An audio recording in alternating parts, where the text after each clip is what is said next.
When was the last time you walked barefoot? Shoes everywhere, cushioned soles, zero contact with the earth. And slowly, we have stopped using our feet the way nature designed them to work. Especially kids. Weak arches, poor balance, flat feet, knee pain, bad posture, you name them. Kids nowadays are suffering with all these sorts of problems. And this is not because they are inactive, but because their feet never get to touch the ground. Feet aren't just for walking, they are the foundation of movement. Walking barefoot strengthens foot muscles, improves balance and coordination, builds natural arches, enhances posture, and boosts sensory awareness. It also creates athletes who move naturally and not mechanically.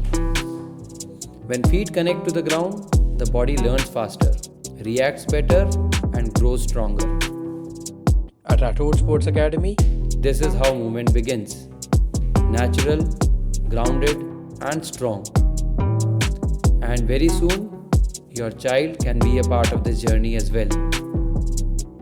Our motto: strong feet, strong foundation, strong future. Because walking bare feet is not just an exercise, it's a therapy. Share and subscribe if you learned anything new.